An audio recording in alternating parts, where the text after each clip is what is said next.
It's your boy Jared Smith, aka God Said, back on God Said Media for another playoff special. You know, playoffs is going, playoff is rolling, so I'ma keep rolling with y'all. We're gonna keep dropping these videos every week, 2 to 3 videos every week. Just try to update y'all, keep y'all update on all the playoffs and on the news that's going on within the playoffs. So, like, comment, subscribe to your boy, join the tribe, and hit the bell for notifications for all the drops. Man, let's get into this. Get. Alright, man. Alright, man. So straight like that, we just gonna get into the special. We're gonna go game by game. We're gonna start out with this Knicks game, cause why not? So, New York Knicks, Philadelphia 76ers game 2. Let me tell you, Josh Hart is the heartbeat. Let me tell you, ladies and gentlemen, Josh Hart has back-to-back 20 and 10 rebound games with 50% shooting from three-point range. So not only has Josh Hart been stepping up, but he's been stepping up for Jalen Brunson, because Jalen Brunson has been disappearing a little bit. Jalen Brunson has 2 back-to-back games where he shot 8 of 29 and 8 of 26 with 20 points, still with 20 plus points, but it's not looking good. He's looking like point guard Julius Randle in the playoffs. You can't put up those numbers. You cannot put up those numbers. Now, granted, the 76ers do a great job at playing Jalen Brunson. They have good amount of bodies and wings to throw at him, and that's been really bothering Brunson. He can't get his normal post fades off. He can't get into his mid-range bag. He tries to get into his floater bag, but Embiid's not letting that fly. The Knicks are just, in terms of Brunson's not stepping up to the level that I thought he would. I think Brunson is the best point guard, clear as day, in the Eastern Conference. Right now, the 76ers got a whole different outcome. They got a whole different answer for that. But nonetheless, the Knicks last night, bruh, it looked like they were going to lose that game. It looked like this was just Embiid and Maxey going crazy once more. They were doing their thing. Both Embiid and Maxey had 30 pieces and did exactly what they were supposed to do. But when it all came down to it, Tyrese Maxey had a call that should have been a call. Got his jersey grabbed on the way to the cup, and they didn't call it. So next thing you know, Brunson takes Maxey 1v1 and shoots a 3. This is during the last 30 seconds of the game, might I add. Shoots a 3, bounce in. Isn't it ironic that Nick Nurse has watched another lucky bounce shot go in the playoffs? So he gets the lucky bounce. And then all of a sudden, the Knicks are now down 1. So what do you do from there? You go ahead and pick your team up on. And not only did they do that, but they forced the turnover on Tyrese Maxey, who gave the ball up right back to them. As you can see, the play is about to come up right now. The play is literally about to come up right now. Look. Maxey gets the ball. Maxey fumbles it. Then, gets the ball right back. Josh Hart gets it. Passes it down to DiVincenzo. Misses first. Another offensive rebound. And that's just something. Offensive rebounds for the Knicks have been arguably the best offensive rebounding team in the league. Like, the Knicks are just dominant on the offensive boards. And that, like, Isaiah Hartenstein with a game-saving block. Like, the Knicks had pieces last night, and they showed that they could really play. And like I was saying, the Knicks have been one of the best offensive rebounding teams, and that helps a lot, especially when you're going against 2 offensive stouts in Tyrese Maxey and Joel Embiid. But they did their thing. They did their thing last night for the Knicks. The Knicks, that was an incredible 1 minute warning. Like, you can only prepare your team for so much, and Thibodeau has prepared his team for damn near every situation. I feel like And this was great. That was a great team win. Even though the refs didn't call that jersey tug on Tyrese Maxey, should have been called. Nonetheless, great game. The Knicks are up 2-0 in this series, and going back to Philadelphia for Game 3, they have to do something. Got to do something tonight. Not tonight. Got to do something tomorrow night. Tomorrow night they play. Thursday night the Knicks and Philadelphia play. So they gotta see what they can do. How do they strike? Then maybe they strike back. They strike faster. They get into the motion just a little bit quicker, and B can start dominating the game earlier out the gate. Like, you guys gotta start dominating out the gate and put the Knicks on their heels. You gotta get the Knicks worried. Like, they had the Knicks. The Knicks didn't get their first lead in that game until that third quarter. You got to keep doing that. Like, keep the Knicks out the game and inflict dominance. Because if you got Maxey and B working, then you got to get Tobias hitting. Tobias and those guys got to hit. Kelly Oubre has to hit. So, like, the team has to play as one band, one sound. One band, one sound. One band, one sound. Like, it has to be like that. But, like I said, Knicks are up 2-0 in this series. And Thursday night, we're going to see what adjustments. Because, you know, games 2 and 3 are all about the adjustments. And Brunson in the pick and roll is dangerous, very dangerous. He just needs to be more efficient game 3 because they're going to Philly. Philadelphia is hectic. Philadelphia is one of the loudest buildings in the world. You have to do your thing. Point blank, period. Brunson cannot come out shooting 9 of 26 in Philadelphia and expect a W. Because Josh Hart and them guys, they're going to show out. They're going to step up. But I'm not counting on Josh Hart and Dr. DiVincenzo to save me every single game. We have Jalen Brunson, and we're going to use Jalen Brunson. Jalen Brunson has to be the guy. So, last night's game, Los Angeles Lakers versus the Denver Nuggets. What can you say? We ain't ducking no smoke. Definitely didn't duck any smoke last night. So, Los Angeles Lakers came out, and boy, oh boy, oh boy, oh boy. What I said in the last video, in order for the Lakers to make this a competition, in order to make this a game, a series, that man right there has to come alive. D'Lo came out with 2 back-to-back threes.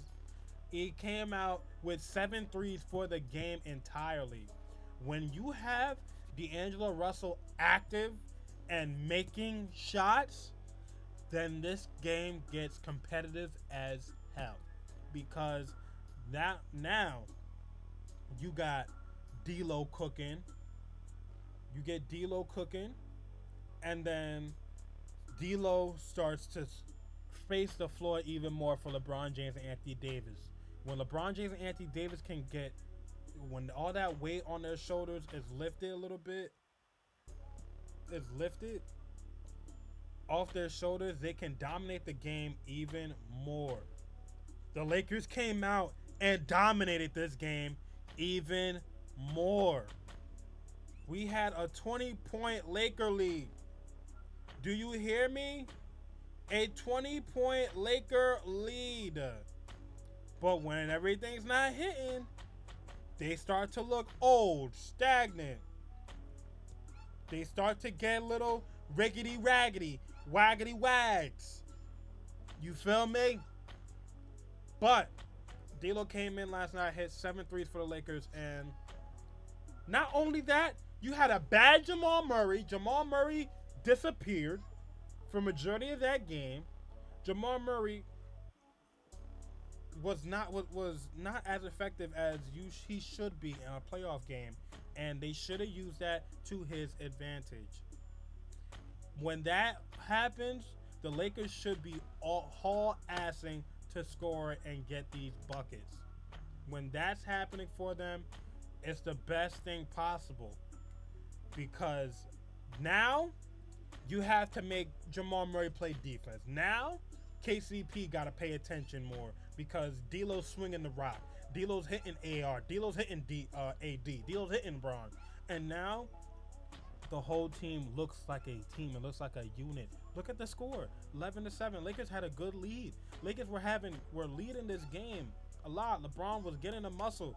See, that's another thing. Lakers are bullies. They have to continue to bully ball the Denver Nuggets. If they don't bully ball the Denver Nuggets and you allow them to shoot and get into that comfortability game that they are known to play, that pick and roll with Jamal and Jokic is lethal. It's the best pick and roll in basketball.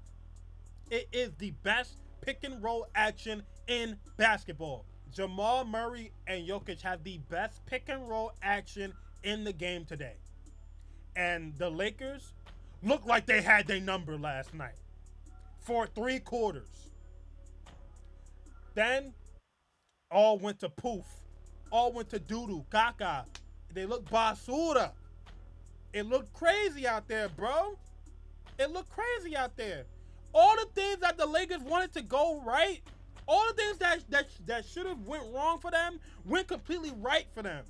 D'Lo hit. AD came and showed out once again. LeBron came and showed out once again. You played lockdown defense, had great defense on the defensive side. Y'all made MPJ step up. Y'all made all these others step up while you gave Jamal Murray the rough time. And that is the game plan. If D'Lo can get buckets and y'all can disrupt Jamal Murray and Jokic for that long of a time, especially Jamal Murray, because Jamal Murray's the main ball handler in that pick and roll. If we can disrupt Jamal Murray and then Jokic just has to go get buckets. Jokic just has to go in the post and go get buckets which way he can. Because the last thing I want is Jokic to stop scoring and become a facilitator. No. I want to make him score. If I'm the Lakers, I want to make him score because Anthony Davis has said that he doesn't know why he hasn't been selected for a Defensive Player of the Year. Damn it, this is the best series to show it. If we can say, let's disrupt Jamal and leave Jokic to UAD and you go back at him no matter what, then that's the series. That's a 7-game series that y'all can win. But when everyone's hitting and when y'all slow down, because the Lakers slowed down, they let their foot off the gas, they got tired. And then Denver came back. The champions did their champion-like stuff and came back. You have to adjust. They have to just, it kind of to a point where even I went on TikTok and said this, like, everything that went right for the Lakers, like, was just the stars lining up. And ultimately, they just couldn't get over that hump. They're 0-6 against Denver in the playoffs now.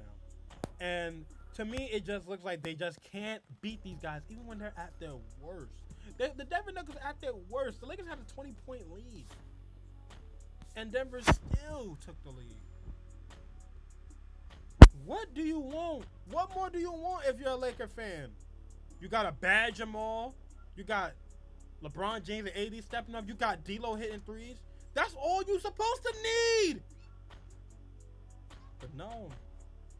Everyone else started hitting. Michael Porter Jr. showed up and showed out. Michael Porter Jr. shot the lights out last night for the Denver Nuggets in Jamal Murray's absence. And then, not only do you get that, but towards the end of that game, you get a wide open 3-pointer for LeBron James and he misses it. Now, I want LeBron to take that 3 every time. If I'm the Lakers, I want LeBron to take that 3 every single time. You're wide open. You put Reggie Jackson off already. Take that shot. Because I'm going to tell you, that's LeBron James. LeBron's been shooting nearly 40% from 3 this season. He going to take that. Live with it. But what I'm not going to live with is the fact that we had AD switched on to Jamal Murray for the last play. And at that point, where's Austin Reeves? And I'm being honest. Where's Austin Reeves? Austin Reeves did a great job of guarding Jamal Murray. Why didn't Austin Reeves get Jamal Murray that play? Because of the pick and roll. Because of the pick and roll action with Jamal and Jokic. Jokic came up. Jamal, he wanted that matchup because I even said it while I'm watching it. That's the matchup Jamal wants. That's what he wants right now. So, and he took it and made the game winner.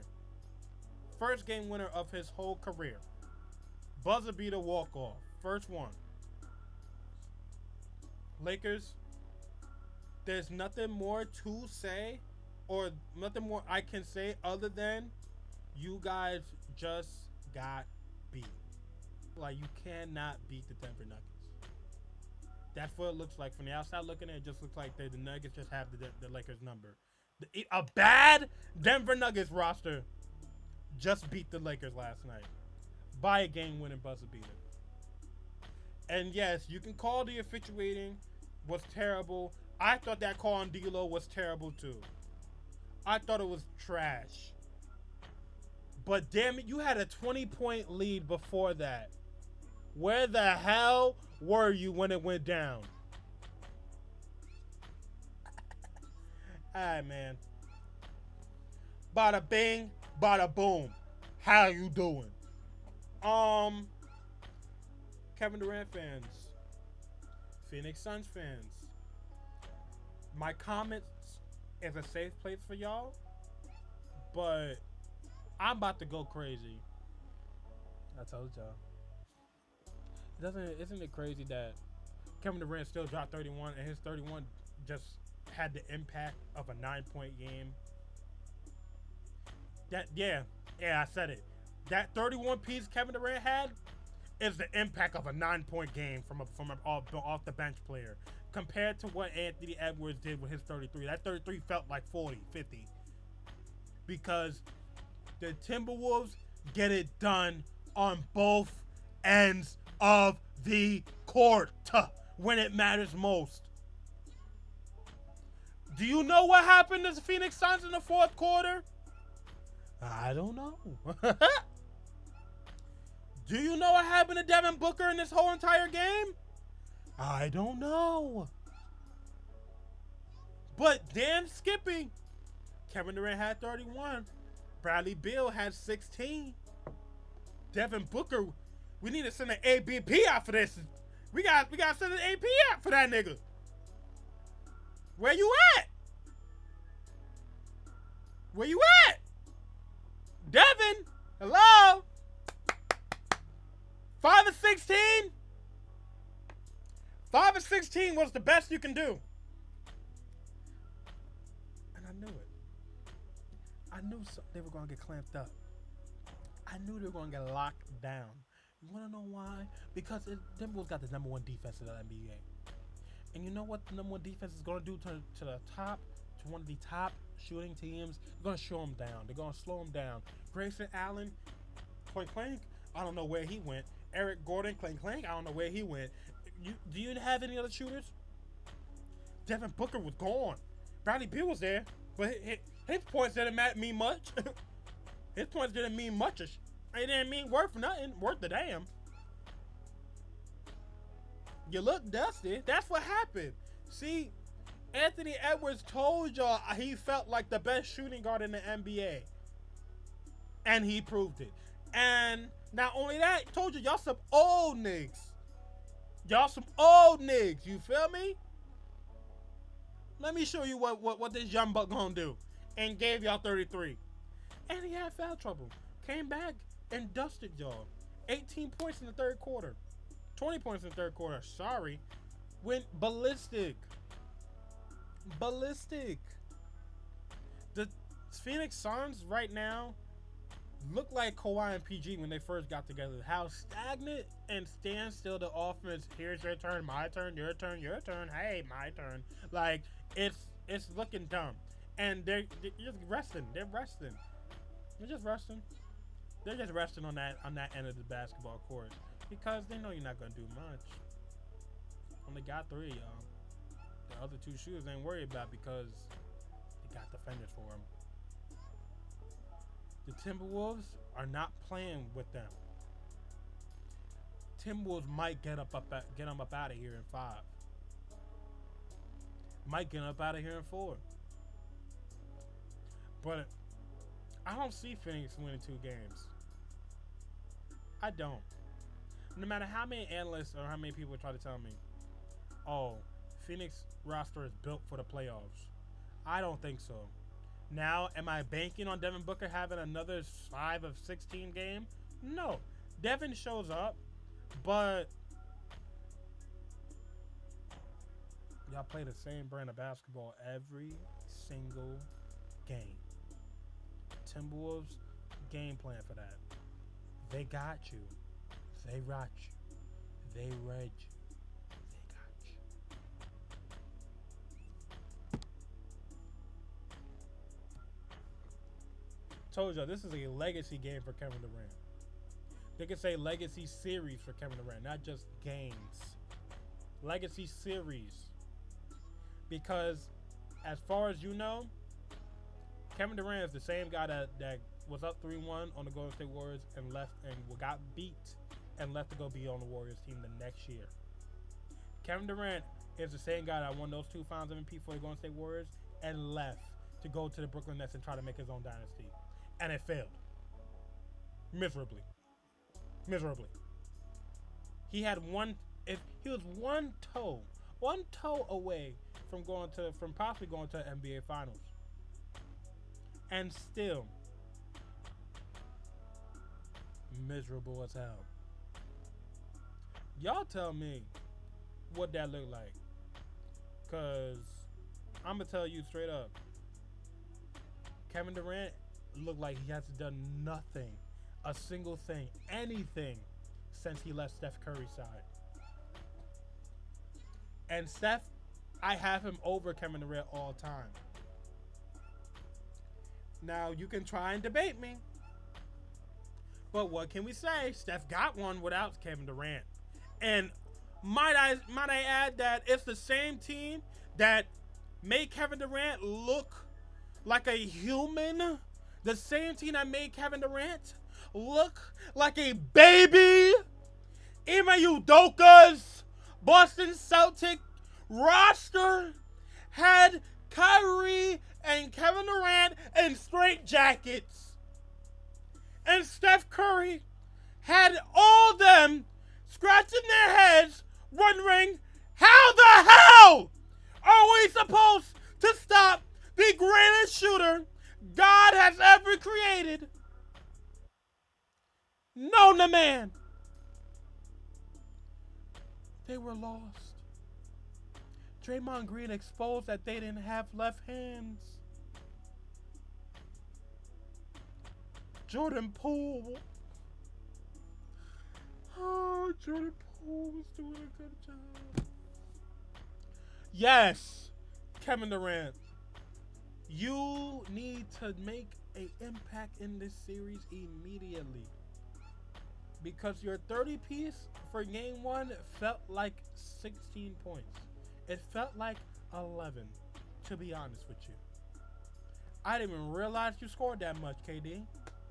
That's how much, like, you feel me? You understand me?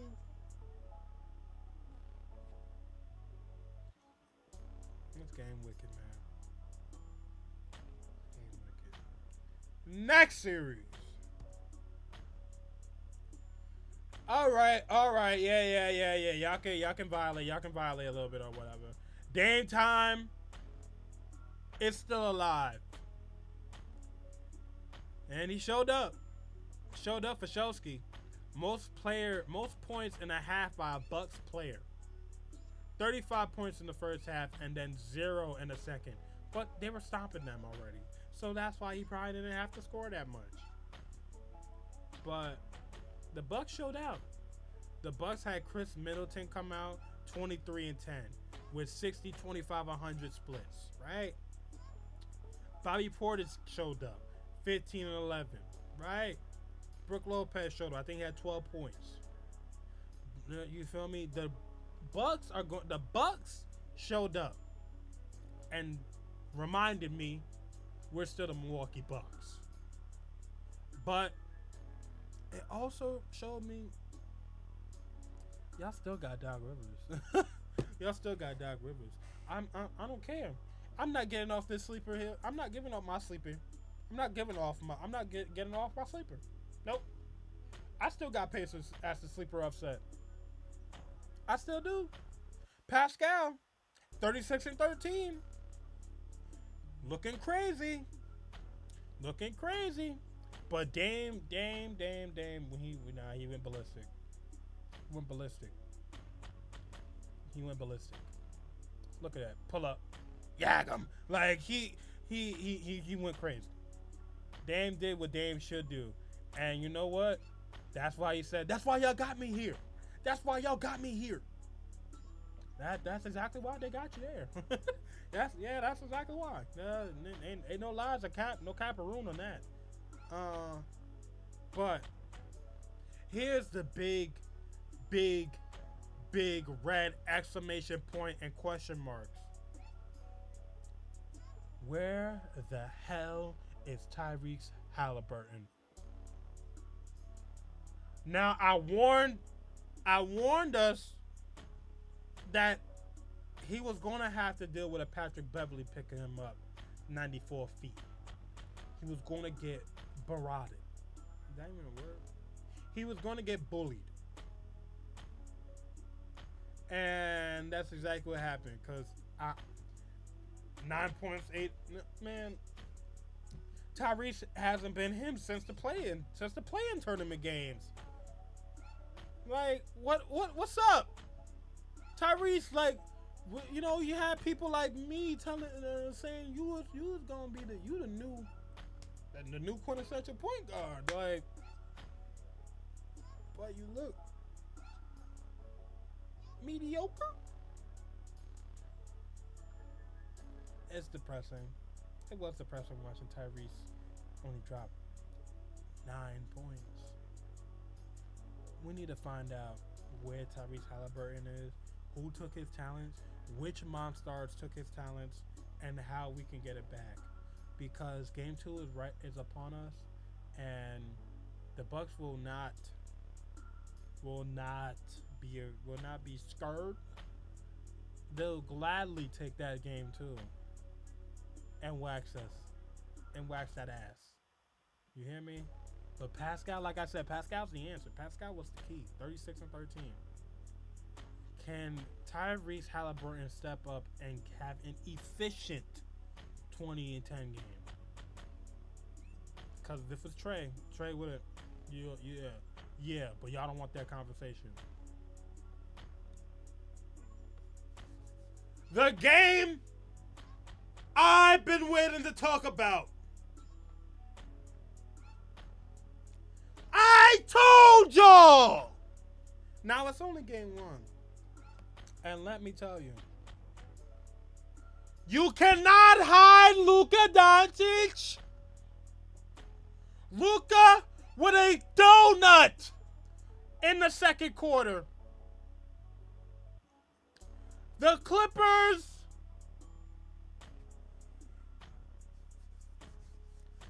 put Luka in action. Put Luka in pick and roll action every game. Luka had the double.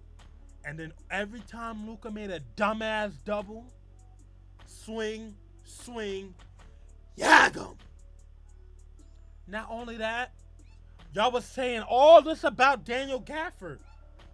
What happened? Daniel Gafford, he got bodied up to start the game. First 4 points was on Zubas hit the, get off me, little bro.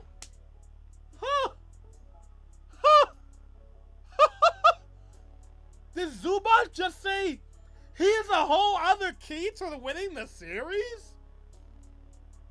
The fact that, first off, paying attention to detail this game. Wow!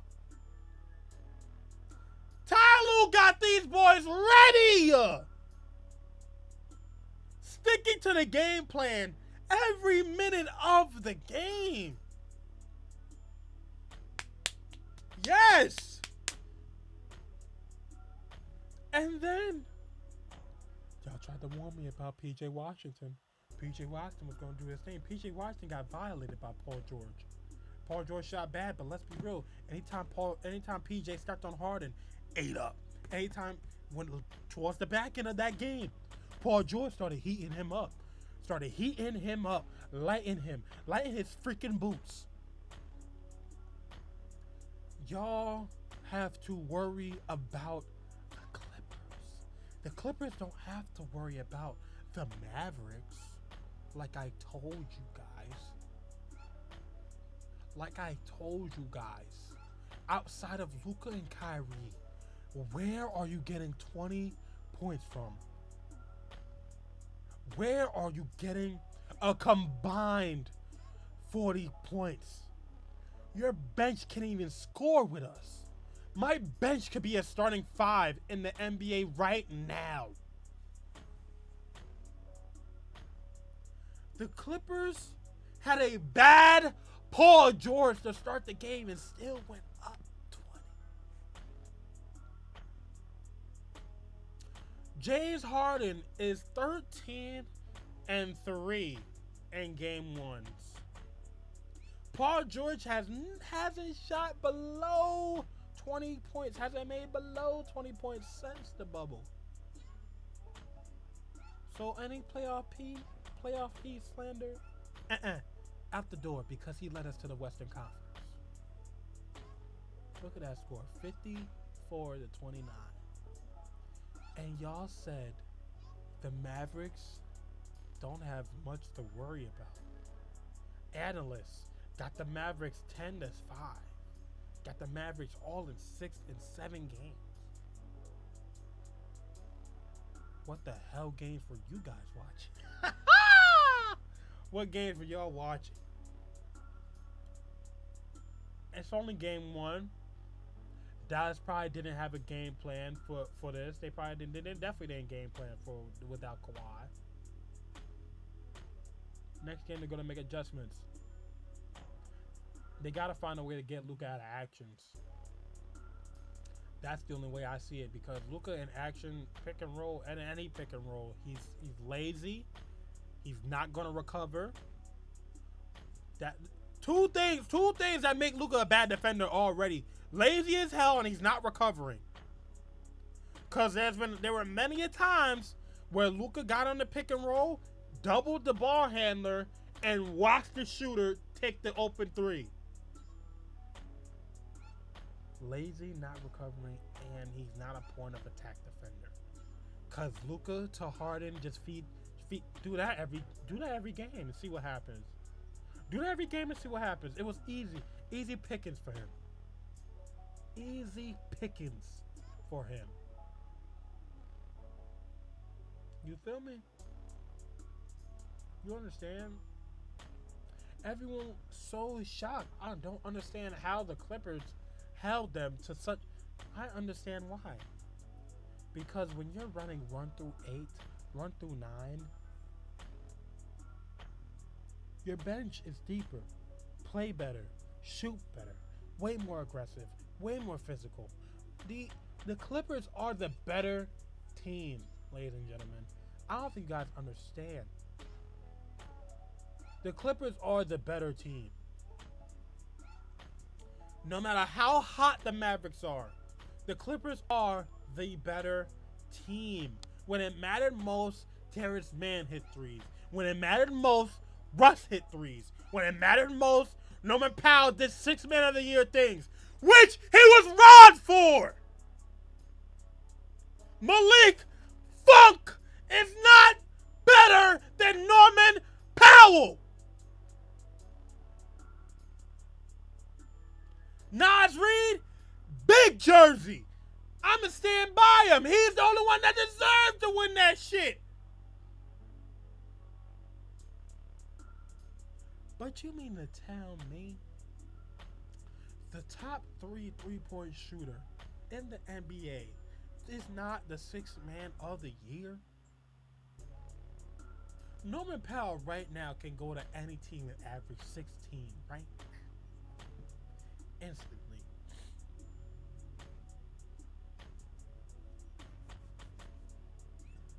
Mavericks got some adjustments to make because on top of that, Daniel Gafford having 2 fouls in the first quarter was another nail in the coffin, whether you like it or not. Derek Lively is what is exactly the center the Clippers want on the floor. He's a rookie, man. He's not ready for this intensity. He has to care about every detail on the floor. He's too young to know about that. Daniel Gafford, isn't this his first playoff run?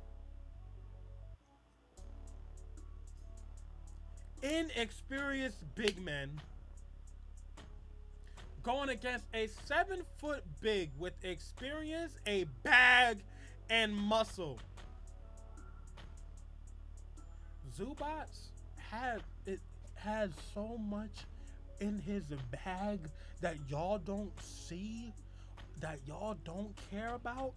Zubac can go hit middies. If we being real, he just hasn't done it yet. Cause there's no need. He got up so many babies in the post. How about you just give me the ball in the post? We just feeding Zubac in the post.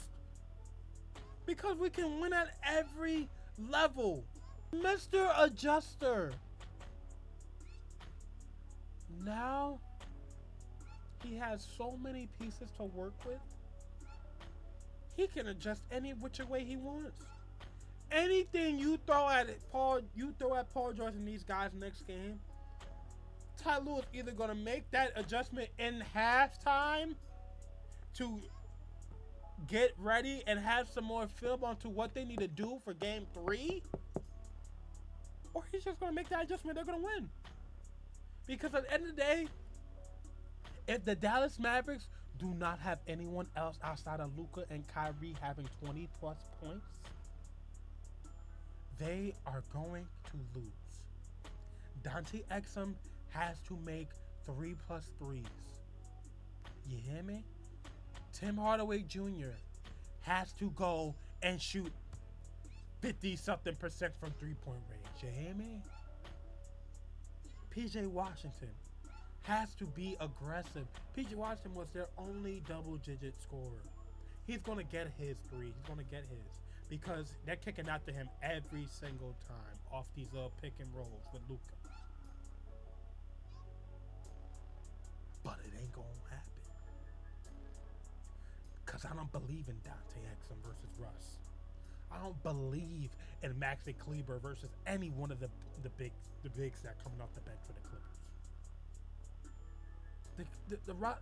The Mavericks have to interchange minutes with Luka and Kyrie in order to be effective when the bench players come on the court.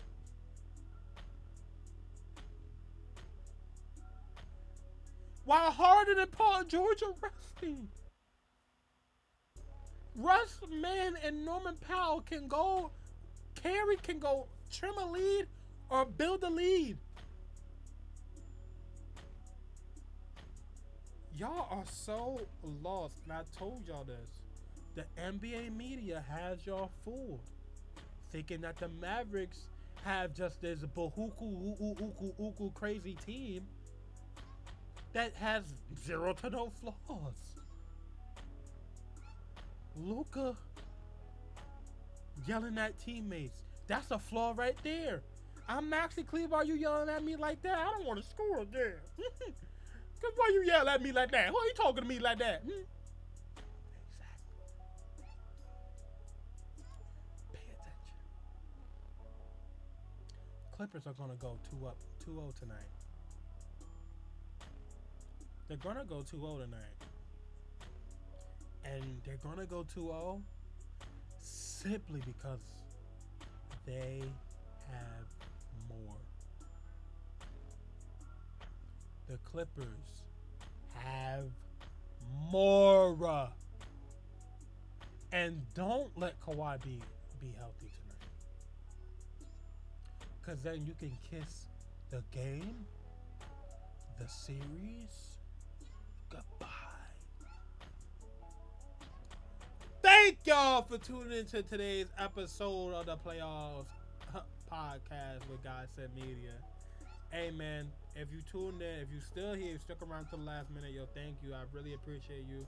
Don't forget to like, comment, subscribe to the channel. It's your boy Jared Smith, aka Godsend. We out of here, man. Get it!